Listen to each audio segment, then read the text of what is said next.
André, feel free to pick up on any of those, but I particularly want to pick up on the last one, deglobalization. Obviously, you have a very international perspective, and how much of a reality it is. We hear, obviously, Jenny's just talked about the US-China tensions and how that's impacting the nearshoring, the protecting of supply chains, the building of resilience, all of these things that do seem to, again, result in reduction in the kind of international economic engagement that we've seen over the last 25, 30 years.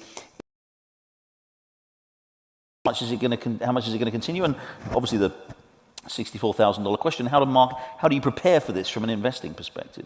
Well, first, regarding your first point on the many Ds, if they are inflationary or deflationary, I think clearly demographics and digitalization are deflationary, decarbonization and deglobalization are inflationary.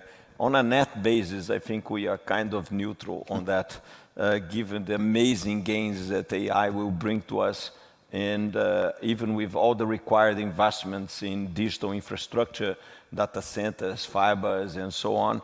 But I think clearly it's a huge productivity gain. Having said that, I think the deglobalization is a reality.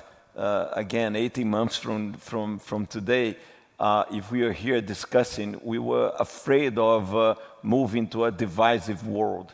Unfortunately, we are not afraid of moving, we already move it. And I don't see convergence on that. We continue to move towards this direction. And it's a reality. We do see in countries like Mexico or Brazil, clearly nearshoring movements. And if you go back in 500 years of history, any big political or geopolitical dislocation, you have winners and losers, right? You can take the most remarkable of that, US during the Second War, right? It was a humanitarian disgrace, but it was positive economically speaking for US in terms of opportunities. This is happening today.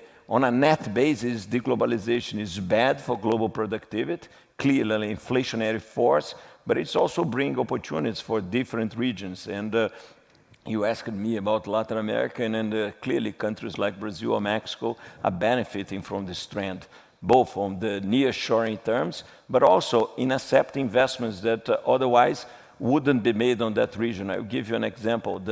Last year we have big transmission lines and auctions in Brazil, and Brookfield is always a good player there and have some transmission. The best, not just yes, very good, always with good advisors locally. But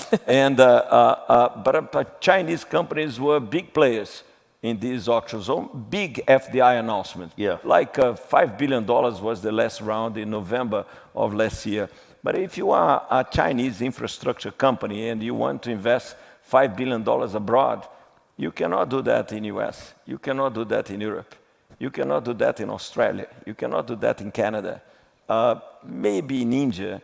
In Middle East you can do, but they don't need your money. Africa you can do, but it's more lack of institutionalization maybe. So there are not a lot of players for that. And so for these countries that are more neutral countries in this big geopolitical game, you have opportunities and you have a change in global investments, geopolitics. So for me, it's a reality and we see it happening right now.